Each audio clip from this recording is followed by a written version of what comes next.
chef du village de Ndofane Ndari Moussa. Ndofane Ndari Moussa moom ku ko bëgg a xam fan la nekkee. Ndofane Ndari Moussa mu ngi ci département Foundiougne.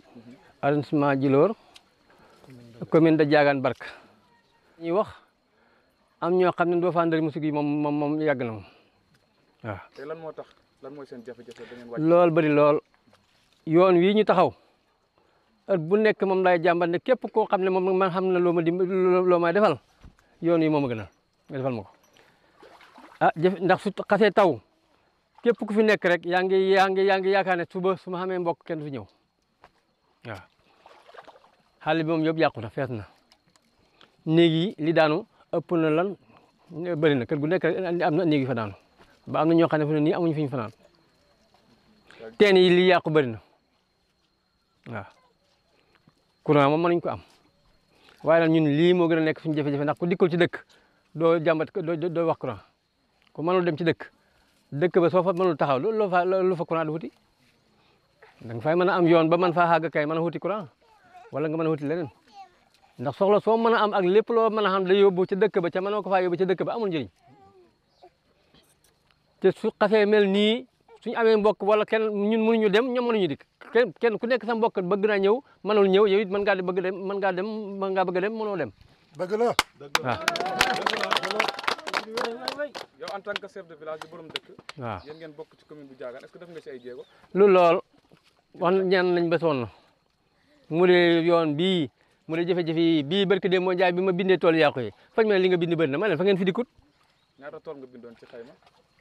à peu près man war naa ma 30 hectares 31 hectares 32 hectares te booba gannaaw gi lu bëri dooleeku na ci teen na bindoon naa ko lu mat juróomi teen ñetti teen laa bindoon gannaaw gi ñaar teen dellu na ci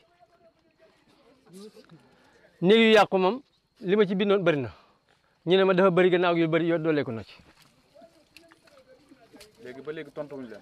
tontooguñu ma rek. indiwuñ ci benn saafara. benn saafara dikkagut benn saafara amaguma ko ci. te kenn lañ ma waxoon mooy dañ koy yàkkamti andil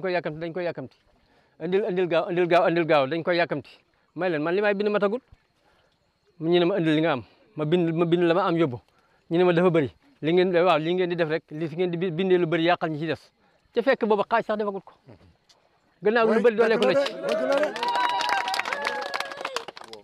suñ leen doon woo de ku ñu mënul man de li ma jàpp man ba tànk ba dëkk suñ jafe-jafe yi ku ñu ci mënul dimbale wala waroon ñu taxaw dañu laaj.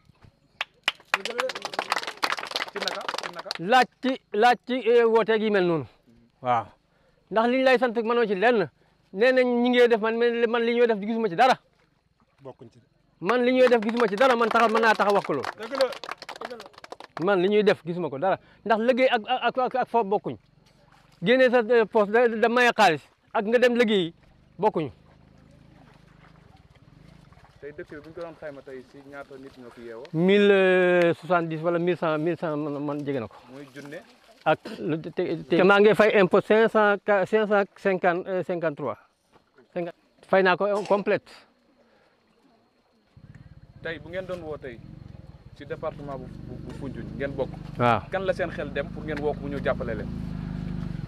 ku suñu xel day am na ci naam waaye fañ woote ba sonn amuñ ko ndax kuy kenn ñun fu ne mën ñoo romb Moustapha Mbaye ndax moom la ñuy wax ne mooy président conseil xam mooy département lan moom la ñuy gën di woo waaye mënuñoo fexe ba jot ba mu ëy ñu soo waxee mu ne lii état ko moom état moom moo ne ci bunt bi te ñun moom lañ di mën di oo mënuñu woo keneen fu ne la li may wax gune yi suñu mënee am keneen kat ku ngeen gis ku ñu mën a dimbale fu ne ñu ngi taalal ñëpp kenn nekk moom kenn rek moom waru fee nekk.